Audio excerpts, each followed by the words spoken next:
What's up guys, my name's Brandon and Apple Intelligence is finally here, and in this video I'm going to show you how to set up Apple Intelligence on your iPhone, the new features that it brings, and some tips and tricks that I've learned after using it in beta for quite some time. Okay, so first, in order to get Apple Intelligence on your device, you need to go to your settings, go to General and into Software Update, and make sure you update to iOS 18.1 or later. And keep in mind, Apple Intelligence is only available for the iPhone 15 Pro, the 15 Pro Max, and any of the iPhone 16s. Okay, so once you update to iOS 18.1, you will need to go into your settings and go to Apple Intelligence and Siri and make sure that your language right underneath of Siri requests is set to English United States. And then if we go back in our settings and go to General and then down here to Language and Region, you want to make sure that you have English US set as your preferred language as well. And as of right now, this is mandatory until other languages are supported in future updates. Okay, so after that, you can go into your settings here and into the Apple Intelligence section, and you will join the Apple Intelligence waitlist. Now, this waitlist is here because you need to download the Apple Intelligence models from Apple's servers. And of course, since this is so new, not everybody can do that at the same time. And after you join the waitlist, you will get a notification when Apple Intelligence is available for your device, and then you will see a turn on Apple Intelligence button right here. And when you tap on that, it will take you through the splash screens telling you what's new. But you can skip all of that because I'm going to show you everything new in this video. And it starts with notification summaries. One of the very first things that you will notice with Apple Intelligence is that your incoming notifications will now get summarized automatically. And for this example, in the Messages application, you can see that we have the number 2 next to the contact photo, which signifies how many notifications have been received from that specific application, and it gives us a summary right here. And when you tap on that bubble, you can see the full extent of those messages, and you can see they are quite long, which makes this so useful because you can just glance at your phone and see the crux of those notifications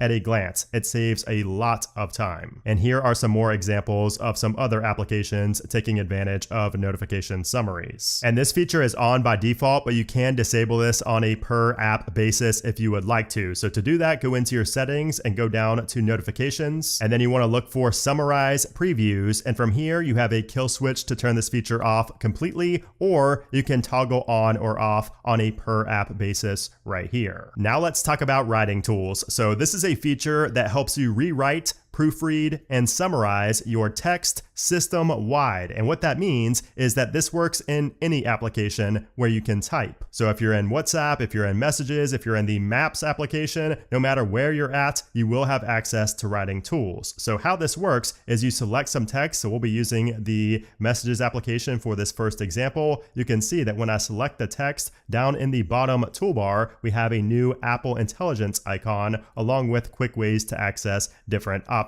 like proofread and rewrite. Now that's one way to access it. You can also access it right here in this pop-up menu, and we have writing tools. And when you select that, it will pull up the writing tools tray from the bottom. Okay, so the first tool is proofread. So if we select our text and then tap on proofread, you'll notice that we have 4 changes right here, and it will automatically make the changes in our text field, and they will be underlined with a purple and pink underline, indicating that Apple Intelligence changed those things. Now from here, you can either trust Apple Intelligence, or if you tap on the down arrow, you will see details on why certain words were changed. So for example, built-in was wrong right here, and it says it was wrong because of a phrase usage. So you can tap on use original if you want to go back to what it was originally, but it will tell you right here why it was wrong. And if you tap on down, we have phrase usage again, unnecessary punctuation, and then a change in punctuation from a period to a question mark. And then right next to proofread, we have rewrite. So what this will do is essentially just clean up what you've written, and it will shift the tone without impacting your content. So here's the original and here is the rewrite. And if you don't like what Apple Intelligence did with the rewrite, you could just tap on it again and it will give you another option. You could also go back to the previous rewrite, or you can continue with another one right here. So rewrite is cool, but I found that it doesn't really change up my text as much as I would like to. So that's why the 3 options beneath that are going to be far more useful, at least for me. So we have friendly, professional, and concise. So if I have a message written out here that might seem kind of immature and juvenile, maybe it's something that you're thinking about sending, but you know that you probably shouldn't, this is where you can go ahead and select that text that you might really want to say, and then just tap on the friendly button and check this out. So it went from that really immature, mean message to this. I think that's a lot better, and I think that will come across a lot better to the recipient. And here's another example. So I'm in LinkedIn, and maybe I want to get a job, but I don't have the best experience, and I don't know how to sound very professional when I'm writing out this DM. Well, Apple Intelligence can help us with that. So we're going to select that text, go to Writing Tools, and then we're going to select Professional. And now it's going to take my text and make it a little bit more professional. So from here, you will have to tap on Replace to put that in place of the text that you have written out. And then we have concise. So if you're sending a long message and you want to make it a little bit shorter, now you can go ahead and do that with the concise writing tool. And I'm going to show you the rest of the writing tools inside of the Notes application. And you can see that we do have the Apple Intelligence icon in the toolbar at all times. You don't have to have text selected for that to show up. But we're going to go ahead and select all our text and tap on that option in the toolbar. And maybe we want this story to be a little bit shorter, a little bit more concise. So we can now tap on concise right here, and it will make that story a little bit shorter. As you can see, that is the new version, and here was the original. Quite a bit longer. And then down at the bottom, we have some pretty straightforward options. So you can summarize the text that you have selected. You can make key points out of the text that's selected, which that will just give you bullet points for that text. And from here, you have the option to either copy the key points, or you can replace what was selected with those key points. And then we have a list view where it will just create bullet points. And then there's a table view where you can tap on table, and it will create your text and make it into a table. Apple Intelligence also introduces a new Siri UI and a new Siri sound. But it's not just the looks, because Siri also is smarter and sounds better. So Siri is now more natural and has a more expressive voice. It's not as robotic as it was before. I'll come visit you instead, he offered. Soon, City Mouse visited the country, but right away he got chased by a hawk and nearly run over by a tractor. And the trim was made out of that rubbery sugar stuff on wedding cakes that nobody seems to like. She's going to eat us. I literally live in a house made of candy. Also, if you misspeak or change what you're saying mid-sentence, Siri will follow along. So check this out. What's the temperature? I mean, what are the directions? Actually, what time's the sunset in Boston? So you can see it just showed me the temperature for Boston over here. It didn't really understand what I was saying, but here on iOS 18.1, it showed me the sunset time in Boston. It understands when I change up what I'm saying mid-sentence, or if I kind of just struggle to say what I'm trying to say. Siri also now has Apple's product knowledge and support base for answering device-specific questions. So watch this. How do I hide apps on my home screen? And you can see that we get a step-by-step tutorial here, whereas before it just sent us searching on the web. How do I reboot my iPhone? And there we go. Once again, we get step-by-step instructions, whereas before it just sent us to the web. And you'll also notice that Siri is now more accurate when maintaining context between requests. Now, if you don't want to talk to Siri, you can also type to Siri with a brand new interface. So if you double tap the bottom of your device down here, I'll do that one more time,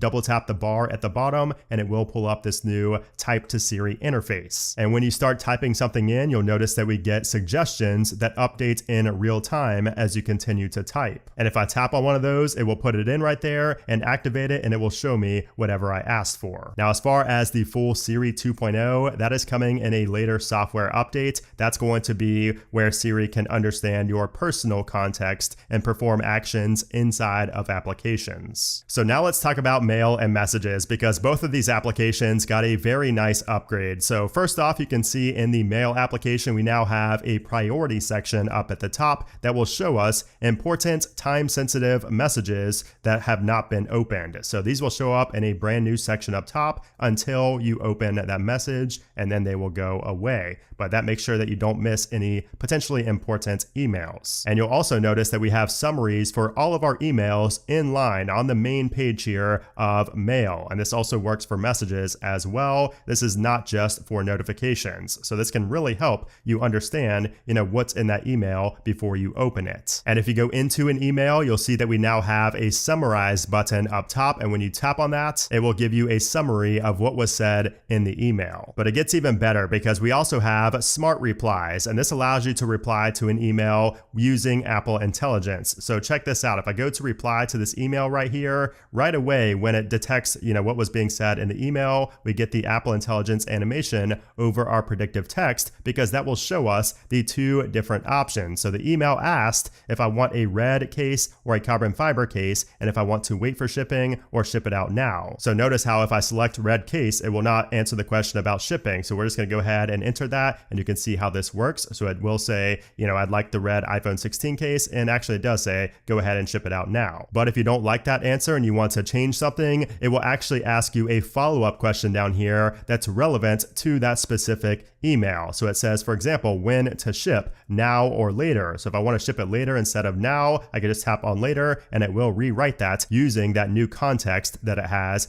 from your inputs right here. And you also have these three dots where you can tap and insert something specific. So if I want to say ship in 2 weeks, I can do that, tap on the check mark, and now it will change that to say hold off on shipping for 2 weeks. That's awesome. And you can see this will also work in the Messages application, and you can just tap to input the text that it thinks you want to put in for that reply. Now let's talk about the Photos app, because there are some nice changes here as well when it comes to Apple Intelligence. So if you tap on search up in the top right, this is where it begins. So when you search for something in Photos, you can now use more natural language to describe what you're looking for. So here's an example. So I have the same photo library on both of these phones, 18.0 on the left, 18.1 on the right. And when I search something like cat sitting in chair, take a look at how many results I get compared to what we had previously. So the natural language search will just help you find things by typing in basically what you would say to like a friend. Apple Intelligence can also find specific moments in video clips. So if I type in Orange Lambo, for example, it will search throughout my videos as well for Orange Lambo and show me the results right there. And again, you can see the difference from 18.0 right here. And then here's something I think a lot of people are going to love. You can now create a memory movie by just typing in what you want to see in that memory. So this is under the Memories section, which if you don't have that, if you removed it before, you can just go down to Customize and Reorder and re-add it back. So I'm just going to type in here, and if you start typing in somebody's name, you can go ahead and tell Apple Intelligence that you want to create a movie with just that person. So I'm going to type in my name and then add on to it. So I put in me with cars in the summer, and we'll tap on done. And now you can see this really amazing animation going on in the Photos application now, along with the text underneath of kind of Apple Intelligence just running through your photos on your device to create this memory. And there you go. You can see these are some pictures of me with a car also in the photo. And you'll notice that we have some music playing right here. You could tap on the music icon, and you can go through and choose from different songs, just like you can in regular Memories. And then once you have the song you like, you can go right there. And if you go to Photos, you can see all the photos that were used to create that memory. And you can also add on to it by tapping the three dots, and then go to Edit Title in Photos, and you could add photos to that memory very easily. But the best feature in Photos is called Cleanup, and this allows you to remove unwanted objects from your photos and also blur faces with your finger. So what I mean by this is if you go into a photo and maybe you see some people in the background of your image that might be ruining it,